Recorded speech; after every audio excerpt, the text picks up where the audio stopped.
Hello, so I'm going to basically read through this evaluation of liberation theology, and it's pretty long, and I've also made quite a lot of notes on it myself. I made the notes a while ago, but yeah, so I've got 24 minutes of recording time, so I hope it all fits into one video, but if not, I'll make it into two. Yeah, so I'll basically just read through it, and then talk through it at the same time if I feel like I have anything to say. Okay, so what is liberation theology? 1 minute. Right. What is liberation theology? Oh, by the way, these are notes by Keith Ward, apparently, and his book's really good. The God's Guide for the Perplexed. I really enjoyed it, so just a pointer. Okay, so Leonardo Boff, Introducing Liberation Theology. Reflecting on the basis of practice within the ambit of the vast efforts made by the poor and their allies seeking inspiration and faith on the Gospels for the commitment to fight against poverty and for the integral liberation of all persons and the whole person. That is what liberation for theology means. So it arises from praxis, a preferential option for the poor. And praxis is essentially right action. So it means that instead of just focusing on belief, it's actually focusing on doing the right thing. Yeah, I think that's right. And from a particular context, Latin America, but now there are other forms, for example, black and feminist liberation.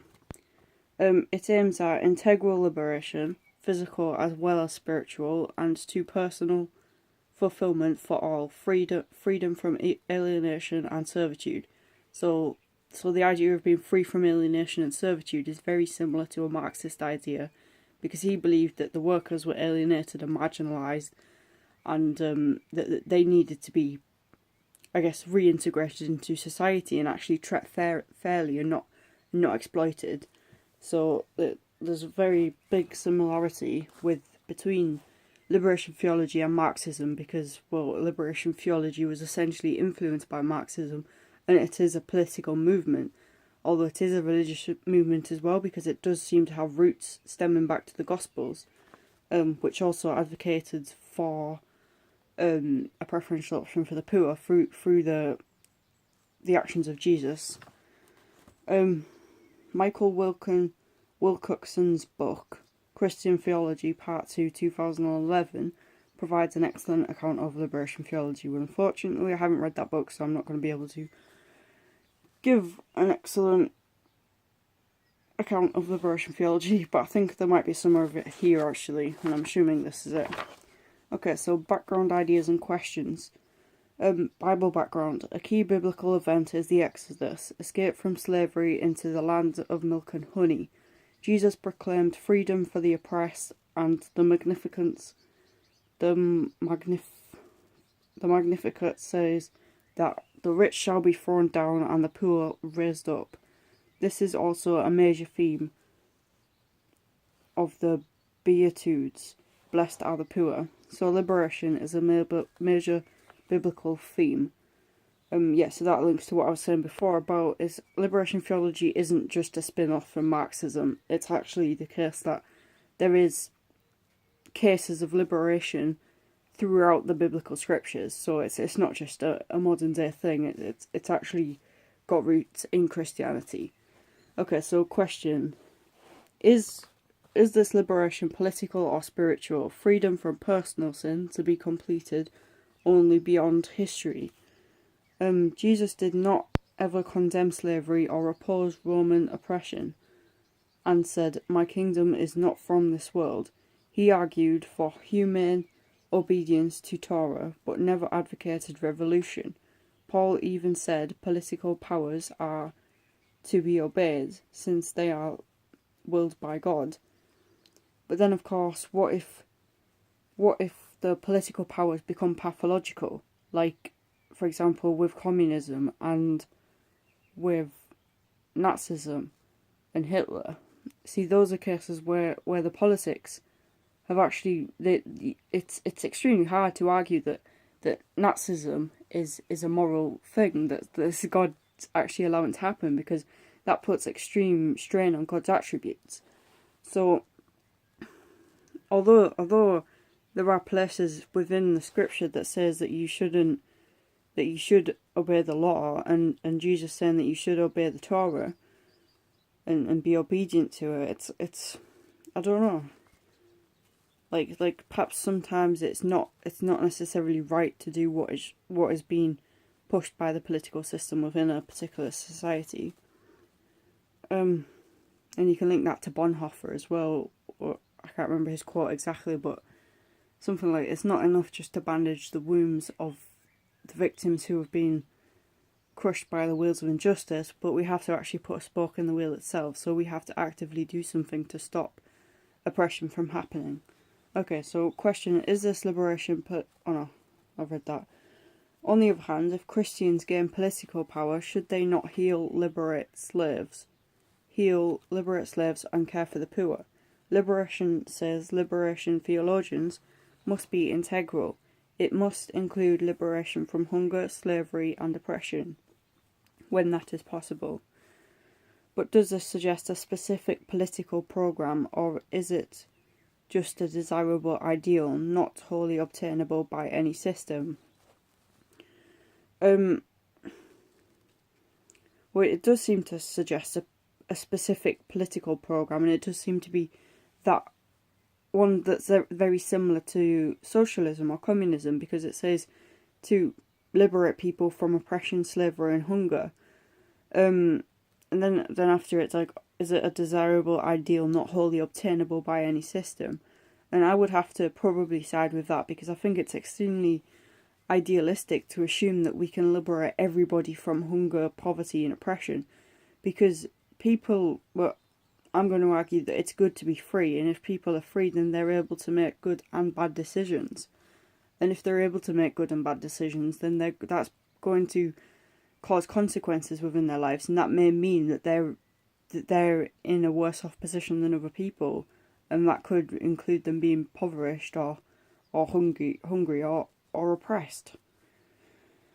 Okay, so philosophical background. Hegel saw history as the progressive self-development of absolute spirit. This development is dialectical. Each stage contains inner contradictions which cause its collapse and movement to a higher stage. In general, from blind obedience and instinct to conscious freedom and reason. Karl Marx stood Hegel on his head. Marx is a materialist. There is no spirit or God or afterlife. There are human fictions which disguise social realities of oppression. Obey me, for it is God's will. But material conditions, the production and distribution of material goods like food and wealth, produce a dialectical development from feudalism to capitalism to socialism to the withering away of the state. Okay, so Hegel, well, one thing I sort of know about Hegel is that he rejected the existence of the external world, and this he took from Kant. So Kant said that we can't know the external world, we can only know our phenomena, we can only know our experience. And then Hegel was like, well, if we can't know it, then our true reality must be the only reality that we can experience, therefore that is the only truth. And he just basically threw out the idea that there is an external world. And then we bring in Marx here, and Marx says, well, wait a minute, there is an external world, and it is having an effect on us, and it is changing, and that we have an ability to change it, and we should change it for the better, so that we can go from a state of feudalism to capitalism, which is now, to socialism, and then eventually to a withering away of the state, whereby there will be no dictatorship whatsoever, no government, and it'll just be people living in this happy commune where everyone's just getting along, and we're all sharing the means of production, and somehow this self-sufficient society, which doesn't necessarily seem practical to me. But I don't want to be too overly critical of Marx's ideas, because Marx did put his finger on something about capitalism, about the unequal class structures in society. So he seemed to provide an adequate explanation for that, but it's his ideas about the revolution which are perhaps a little bit far-fetched, and maybe he's a little bit optimistic to assume that that socialism will eventually lead to a withering away of the state, because I'm not sure that's compatible with human nature, and maybe that's just my own pessimism, but that's definitely a possibility. But yeah, you can really see how Marxism has led on to a preferential option for the poor here, because it says feudalism to capitalism to socialism. Socialism is essentially a system which does favour the poor. It's where everybody's working together and loving each other, and those who are in need are given to by those who have the ability. From each to his ability to each to his need is actually one of Marx's quotes, I believe, but I think I broke that down in a video before a little bit, saying it's not as good as it sounds. Anyway, I'm not going to have enough time to make this whole video, so this is probably going to be in 2 parts, I assume. Okay, so can purely material forces be purposive in this way? Is there a science of history which can predict future progress? Is there progress in society at all, or is personal greed a permanent feature of human life? Okay, so that last question is quite interesting. Is personal greed a permanent feature of human life? And I would probably say yes, because human nature, I don't know, I think there's a lot of greedy people out there who aren't just going to be willing to give up their wealth straight away, or even ever, just so that they can help other people, because I think that's making false assumptions about human nature. I think that there are some kind and compassionate people, but others are more temperamentally compassionate, and that they genuinely believe, and I'm talking more about right-wing individuals, they genuinely believe that people deserve what they work for, and that's what's good. People who work for wealth, those people are accepted by society, those people are good, and people who don't and who rely on state interventions to give them benefits, they believe that those people are bad because they're just a burden. So I can't, like, this is an extremely left-wing idea, essentially, this liberation theology and Marxism. So it seems to leave out a whole side of society which is taking a view of the same situation, of poverty occurring and of oppression occurring, but they're seeing it as in 2 different lights. But it's the same situation. I don't know. I think it's probably naive to think that one day society is going to be functioning harmoniously in a beautiful socialist utopia. I can't see that happening. Can purely material forces be purposive in this way? I'm not sure I understand that question. Is there a science of history which can predict future progress? Perhaps there is, but I think history is perhaps so ambiguous, along with human nature, that if anything, what we can predict is that things are more likely to go wrong than they are to go right.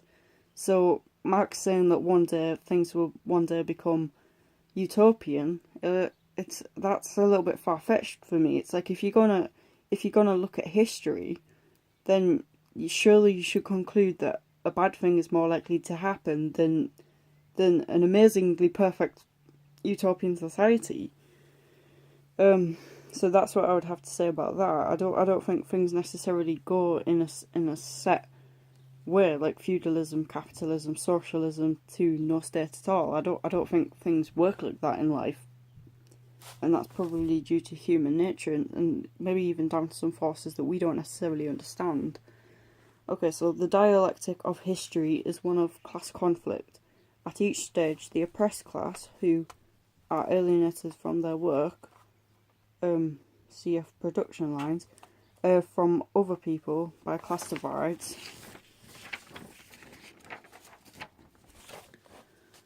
and from themselves, fulfillment is not possible for them. Oppose the ruling class and overthrow them.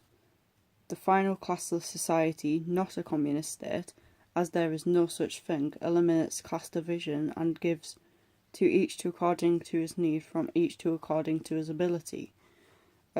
Right, okay, so here I've wrote quite a lot and I don't even know if I'm going to be able to read this. So it said, can't quantify needs and abilities, so it's no pragmatic means of implementation. Yeah, so this is the idea that how do you quantify what someone's needs is exactly, and how do you quantify what someone's abilities is? So in the Soviet Union, someone's ability was measured by basically them working themselves to death, because that was them fulfilling their ability. And their needs, it's like, okay, well, how much does someone need? How much should someone be taking from someone else? I don't know. Okay, so here I wrote, yes, if it wasn't, we should. Right, okay, that's an answer to that question. Is society essentially conflictual? Is the notion of class obsolete? There are poor and disadvantaged, but do they form a coherent group, wholly oppressed to the rich and privileged? Is there no common good? Does capitalism essentially exploit and oppress workers seeking to maximise profit for a few? It obviously does in many cases, but is this just greed, which is not overcome in socialism, but merely takes new forms? State functionaries gain wealth for themselves and force obedience on the masses. Problem may be to control greed rather than change the system, which may suggest a state-constrained capitalism. Okay, so is society essentially conflictual, and is the notion of class obsolete? I said here, yes, if it wasn't, we should start to worry, because that is our precursor to totalitarianism. Conflict implies liberty. Okay, so that's my answer to the question of, is society essentially conflictual? And the idea that it is conflictual suggests that we have freedom to be able to go our own way, I guess, and that causes conflict. Whereas if there was no conflict in society, we could perhaps derive that it's we're living in a totalitarian state whereby our minds are being washed in order to think and act in the same way as everybody else. And if that was the case, then there would be no conflict in society. And perhaps that would be because people were scared to step out of line in case they were thrown into some sort of concentration camp for questioning the government's authority.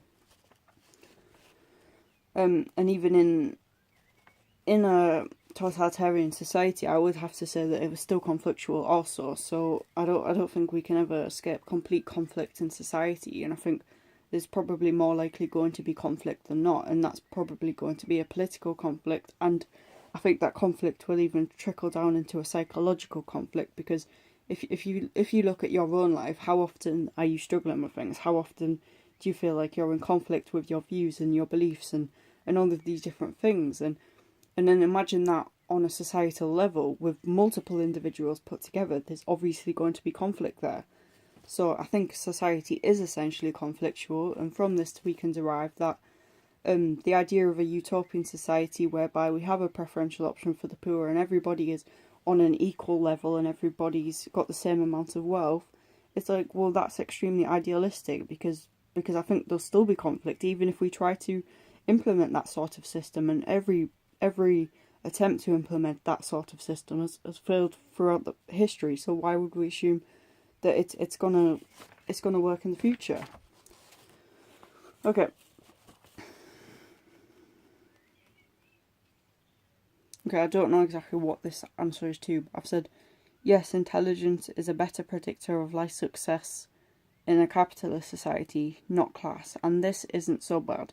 We want the most intelligent people to be doing the most difficult jobs, and these should be paid based on the difficulty and time taken to acquire qualifications. Okay, so that's basically just me saying that inequality isn't necessarily synonymous with being bad, because inequality implies that we're able to act out our own free will, and it also implies that we have our own abilities, which then we can use for the greater good of society. For example, an example I've used before is the brain surgeon who has gone to university for many years in order to be able to get the best education possible and acquire extremely difficult qualifications so that he or she can do their job competently.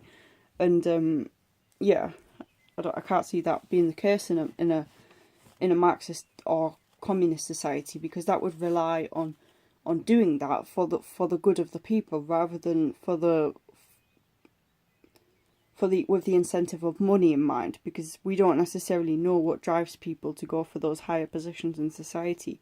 Is it that they really generally care about helping people, which might be the case, but would people care about helping people so much if money wasn't an incentive? If we didn't have, if at the end of all those years of training you were just going to be on the same wage as everybody else, it's like, okay, I can't see that happening necessarily. Okay, so that was basically a critique on communism right there. And if we're critiquing communism and this idea of having a preferential option for the poor and having everybody on this equal level, because I don't know how separate preferential option for the poor or liberation theology is and Marxism, because they seem to be essentially one and the same thing, but one of them comes under a religious name and the other one is obviously political. However, it's like, how much difference really is there between the preferential option for the poor and liberation theology and Marxism? Like, is liberation theology actually more political than it is religious? I don't know. But I think a lot of the criticisms that we can apply to communism, we can also apply to liberation theology. So that's, I don't know, just something to keep in mind, I guess. Morality and truth are products of a social system with no objective reality. So for Marx, the family, private property and personal freedom will be overcome by common ownership and state direction of labour. Religion is the opium of the people, a tool for the ruling class. Okay, so morality and truth are products of a social system with no objective reality. Right. So here Marx collectivizes the family, personal freedom and private property and puts them into a category of being a product of social constructionism. So it's like the family has no other purpose other than to serve capitalism. However, is that the case, or does the family actually have some sort of inherent purpose? And I think, well, we can make the case that the family has an actual purpose because, well, this guy called George Murdoch, who I think was, George Murdoch. Am I thinking of the right person, or am I thinking of? Yeah, I am thinking of the right person. George Murdoch did a study of 250 societies, and he found that the most common society, the most common family type in all those different societies was the nuclear family. And not all of these different societies were capitalist societies. Therefore, we can't just say that the nuclear family was designed to be a unit of consumption for capitalism. So it seems to be that the case that Marx is making a false assumption about the family. Although the family is a unit of consumption in capitalism, just like everybody is, it's we shouldn't assume that that's its sole purpose, and we shouldn't assume that we should be quick to get rid of the family, or private property, or personal freedom. Right, I'm going to have to cut this video out anyway because I've got like a minute left. But I've still got quite a bit left to go through, so right, thanks for watching.